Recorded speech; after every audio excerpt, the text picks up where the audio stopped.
খুব অল্প বয়স থেকেই বলা হচ্ছে এই বাড়ির পালিত পুত্র আমি। একটু বড় হলে যখন জানতে চাইতাম সত্যিকারের বাবা মাকে, তখন আমাকে বলা হতো একদম বলা যাবে না। 18 বছর হবার পর আমাকে একটি হোমের ঠিকানা দেওয়া হয়। ওখান থেকেই নাকি আমাকে আনা হয়েছিল, সঙ্গে তার বৈধ কাগজপত্র। আমি এখন অ্যাডাল্ট, মানে 18। যেখানে ইচ্ছে যেতে পারি। পালিত বাবা মা সেই পারমিশন দিয়েই রেখেছেন। জার্মানি থেকে শুধু দিদি ফোনে হুমকি দিয়ে জানিয়েছে কোথাও যাবি না। ওই বাড়ির একমাত্র ছেলে তুই, আমার ভাই। বাবা মা যাই বলুক, তোর টানেই আমি দেশে যাই। শুধু ফোঁটা দেবো বলে এতটা জার্নি করি। তোর জামাইবাবু কোনো দিন দেশে ফিরবে না। সে এখানে পার্মানেন্ট বাড়ি করে পাকাপোক্ত বাসিন্দা। ভেবে দেখ, শেষ বয়সে বাবা মাকে কে দেখবে? দিদির কথাও সত্যি, বৃদ্ধ বয়সে এনাদের কে দেখবে? আমাকে যত্ন করে যারা মানুষ করলেন তাদের প্রতি দায়বদ্ধতা আমার নিশ্চয়ই থাকা উচিত। তবে ঠিকানা পাওয়ার পরই লুকিয়ে আসল বাবা মায়ের খোঁজ শুরু করি। আর তখনই জানতে পারি যেখান থেকে আমাকে আনা হয়েছিল সেই হোমটি উঠে গেছে, মালিকও মরে গেছে। এখন ওখানে ঝাঁ চকচকে ইংলিশ মিডিয়াম প্রাইমারি স্কুল। মালিক অশিক্ষিত প্রমোটার। তিনি সমস্ত নথিপত্র পেপারের সঙ্গেই বেচে দিয়েছেন। কিছু নোংরা কাগজ ভেবেও পুড়িয়েছেন। ওখানে যারা ছিল তাদের কারো হদিশ পাওয়ার সম্ভাবনা একেবারেই শূন্য। যারা আমায় মানুষ করেছেন, মানে আমার পালিত বাবা মা, খুব ভালো। দিদিটা তো আরও ভালো। সে ভাই বলতেই অজ্ঞান, জানে আমি আপন ভাই না। তবু আমার জন্য সর্বদা চিন্তায় মরে। বিদেশ থেকে কত কিছু পাঠায়, নিয়ম করে ফটাও দিতে আসে। কথা না শুনলে কান মলে দেয়, ভালো মন্দ রান্না করে নিজের হাতে খাওয়ায়। আসলে ওনারা বনে দিল। অভিজাত একটা ভাবসাব আছে, বংশে সবাই ডাক্তার। সে কারণে সকলেরই ইচ্ছে আমিও ডাক্তার হই, কার্ডিওলজিস্ট। ভারত জোড়ে নাম হয়ে যেন আমার। পালিত বাবা মা দিদি সবার মনোবাসনা পূর্ণ হয়েছে। ওনারা যা চেয়েছে তা আমি হয়েছি। আমি ডাক্তার হয়েছি, কিন্তু সবই ঠিক আছে। যেদিন থেকে জানতে পেরেছি আমার আসল বাবা মা অন্য কেউ, সেদিন থেকে মনটা বিক্ষিপ্ত হয়ে আছে, একেবারে আষাঢ় মাসের মেঘলা কালো দিনের মতো, অথবা প্লাবনের পর অর্ধমৃত সবুজ পাতাহীন গাছের মতো। এবার বাবা মা আমার বিয়ে দেবেন। দিদি খুব উৎসাহ নিয়ে ঘন ঘন ফোন করছে। 1 মাস আগে আসবে বলে প্ল্যানও করছে। নেট ঘেটে অন্তত গোটা 10 মেয়ের ছবিও পাঠিয়েছে। আমি অবশ্য ছবি দেখিনি, দেখতে ইচ্ছে করে না।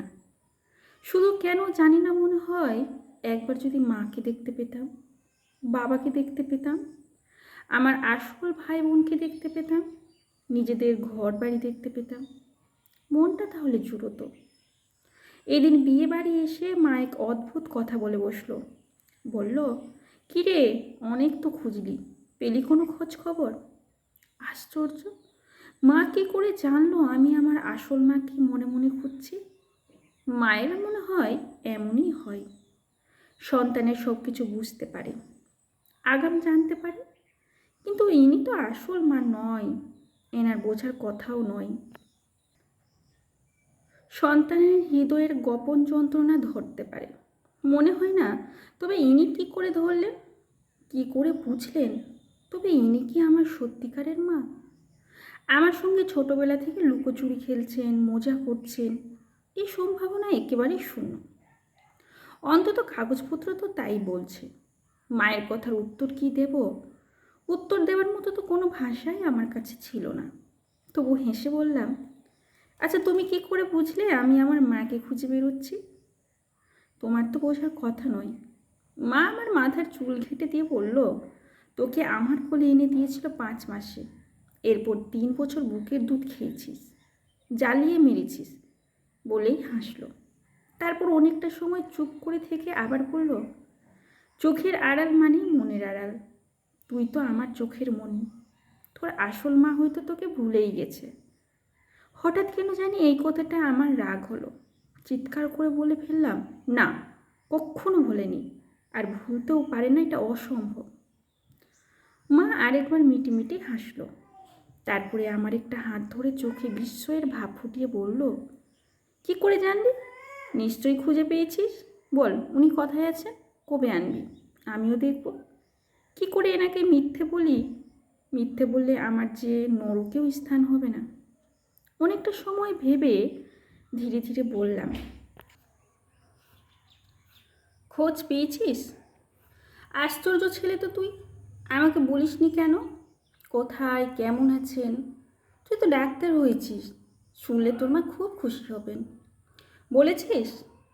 জীবনে একটি বড় ভুল করলাম, এখন মা আমায় কিছুতেই ছাড়বে না। বাবা জানতে পারলে এক্ষুনি গাড়ি পাঠাবেন, দিদিও কান্নাকাটি করবে। বড় ভুল হয়ে গেল আবেগ কথাটা বলে। সবচেয়ে বড় প্রবলেম, বাবা আমাকে আমার আসল মায়ের কাছে পাঠাতে চাইবেন, নিজের কাছে কিছুতেই আর রাখবেন না। দিদি আমার থেকে মাত্র 3 মাসের বড়, একসঙ্গে হেসে খেলে বড়। সে কিছুতেই মানতে পারবে না আমার নতুন মাকে। সত্য কথাটা হলো, নিজের মাকে খুঁজে পেয়েছে এটা ঠিক, কিন্তু পরের ইতিহাস জানলে তারা যে দুঃখ পাবেন সেটাই চিন্তার কারণ। আমি নিজেই পরিচয় দিতে পারিনি, সামনে বলতে পারিনি, মা আমি তোমার ছেলে। এরপর ওনাদের সামনে কি করে এনে দাঁড় করাবো? কিন্তু কি আশ্চর্য, বাড়িতে ফিরে মা পুরো ইম্পর্ট্যান্ট কথাটা বলল না, একদম চেপে গেল। দিদিকে বলল না, পাড়া প্রতিবেশী কাউকেও বলেনি, ইভেন আমাকে পর্যন্ত একবারের জন্য আর বিরক্ত করলো না। তবে সেদিন থেকে মায়ের ব্যবহারে এক অদ্ভুত পরিবর্তন এসেছে। আমার সঙ্গে যেন ধীরে ধীরে দূরত্ব বাড়াতে চাইছেন। বিয়ের কথাও তুলছেন না। দিদি ফোন করলে পাত্রীর কথা বললেই রেগে যাচ্ছে। বলছেন এখনও বিয়ের বয়স হয়নি, আর কটা দিন যাক। তবে কি মা ধরে নিয়েছেন আমি মিথ্যে বলেছি? অথবা গোপনে কোনোদিন সবাইকে ফেলে পালিয়ে যাব? অথবা কেন আমি ওনাদের না জানিয়ে মায়ের খোঁজটুকু করলাম? মায়ের কথা ভেবে তার আচরণ দেখে রাতে আর ঘুম হয় না এখন। তবু রক্ষে মা কাউকে কিছুই বলেননি, এখনও কেউ জানে না। জানলে কি হতো ভগবানই জানেন। কদিন পর আবার সব স্বাভাবিক হয়ে গেল। মা সম্ভবত ভুলে গেছেন সব কিছু। আবার ঘন ঘন বিয়ের কথা বলছেন। জার্মানি থেকে দিদি ফোন করে পাত্রীর ফটো পাঠাতে বলছেন।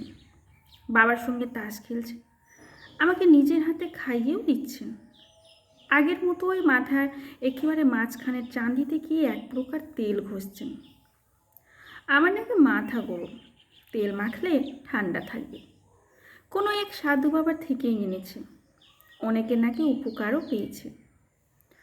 মায়ের শরীর খারাপ হলে আমাদের কাউকে বলে না। অত বড় ডাক্তার, ওনার হাজব্যান্ড তার ওষুধ পর্যন্তও খায় না। আমি নাকি এখনও মেডিসিনের কিছুই শিখিনি। দিদি আবার ওষুধের বানানটাও ভুল লেখে। জার্মানি থেকে কিছু বললে মায়ের সেই কথায় একই উত্তর, তুই ওষুধের বানান জানিস না? সব নাকি জানে ওনার পেয়ারের বুড়ো হাতুড়ের হোমিওপ্যাথ প্রসন্ন ডাক্তার। ঠান্ডা সর্দি যাই হোক না কেন ওনার কাছে গিয়েই হতে দেবে।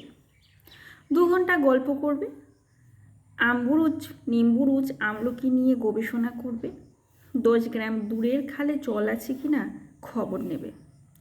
প্রসন্ন ডাক্তারের বাটপার জামাইকে কি করে সোজা করবে তার উপায় বাতলাবে, তারপরই ফেরা। আর এর সবটাই হয় আমাকে, নইলে বাবাকে বসে বসে সহ্য করতে হবে। একজন স্পেশালিস্ট সার্জন আর একজন MBBS চুপ করে ওনাদের এসব গালগল্প শুনবে। একটু উসখুস করা যাবে না, তারা আছে এটাও বলা যাবে না। আজ কি উপলক্ষে সেই গ্রামে যাচ্ছি আমরা? আমরা মানে আমি, মা আর ড্রাইভার, সেই প্রসন্ন ডাক্তারের বাড়ি। কদিন মায়ের খুব মন খারাপ। হোমিওপ্যাথিতে নাকি মন খারাপেরও ওষুধ আছে। মা এই আজব কথা বিশ্বাস করে। খানিক যেতেই মা উল্টো দিকের খাল পার ধরে গাড়ি চালাতে হুকুম দিল ড্রাইভারকে। আমি বিস্মিত হয়ে বললাম, এইদিকে কেন? আর একটু গেলেই তো পড়তি বিলের ফাঁকা মাঠ। ডাক্তার কাকুর বাড়ি এদিকে নয়, তুমি তো উল্টো দিকে যেতে বলছো। মা ধমকে বললেন, চুপ থাক।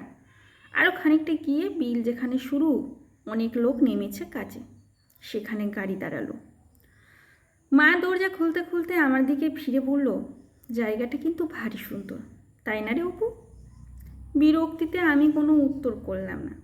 এখানে রাস্তা বেশ উঁচু, কিছু খেজুর গাছ দাঁড়িয়ে জলের দিকে বাঁকা হয়ে। মা অনেকটা হেঁটে খাড়াই পথের পাশে দুপা ঘাসের উপরে পা মেলে বসলেন। আমাকে ডেকে একেবারে কোলের কাছে বসালেন। উদাস নয়নে আকাশ পানে চেয়ে বললেন, মন খারাপ হলে এখানে এসে বসবি, দেখিস কত বড় মাঠ, খোলা মাঠের মতো উদার হবে মন। সত্যি আমার মন তো খুব খারাপ। কদিন যাবৎ আত্মহত্যার কোথাও ভাবছি অত্যন্ত গোপনে, অনেক রাতে। যার এমন কপাল তার বেঁচে থেকে লাভ নেই, জেনে শুনে বেঁচে থাকাটাও হয়ে যায় কঠিন। আজ না হয় কাল সকলেই জানবে, তখন মুখ দেখাবো কী করে? হঠাৎ মা আমার মাথাটা টেনে তার কোলের ওপর নিয়ে খুব ধীরে ধীরে বললেন, তোর আসল মা এখনো কুমারী, তাই না রে? আমি চমকে লাফিয়ে উঠে পড়ে যাচ্ছিলাম। মা আমায় ছাড়ল না, একেবারে বুকের মাঝখানে মাথা চেপে ধরে বসলেন। আমি সব বুঝতে পেরেছি রে অপু, তার যে কোনোদিন সন্তান হয়েছিল এটাই তিনি স্বীকার করছেন না, আর করেনও নি। আসলে স্বীকার করা যায় না। হয়তো আমি হলেও এমনটি করতাম। তিনি এখনও অবিবাহিত, অল্প বয়সে সামান্য একটা ভুলের ফসল তুই। আমার চোখে কখন যেন জল এসে গেছিল। মাকে জড়িয়ে ধরে বললাম, তুমি এত কিছু জেনেও আমাকে এত ভালোবাসো? জানো, কতদিন ভেবেছি আত্মহত্যা করব, এই লজ্জা নিয়ে বাঁচব না, কিন্তু আমি পারিনি। শুধু তোমার মুখটা মনে পড়ে, বাবার মুখটা মনে পড়ে, দিদির কথাও মনে পড়ে খুব। মা আমাকে আরও জড়িয়ে শক্ত করে ধরে আমার একটি হাত নিয়ে তার পেটের উপরে স্থাপন করে বললেন, ওরে তুই এই পেটে জন্মাসনি ঠিক, তুই যে জন্মেছিস আমার মনে, আমার বুকে। যেদিন থেকে আমার বুকের দুধ খেয়েছিস সেদিন থেকে তুই আমার সন্তান, একেবারেই আমার। অনেক দিন পর আমার ঘুম পাচ্ছে, খোলা আকাশের নিচে ঘুম পাচ্ছে। ধীরে ধীরে বললাম, আমার খুব ঘুম পাচ্ছে মা। মা আমায় বুকে চেপে চোখের জল ছেড়ে দিয়ে বললেন, আমার বুকে ঘুমাও, ছোট্টবেলায় যেমন ঘুমাতে ঠিক তেমন, ঠিক তেমন।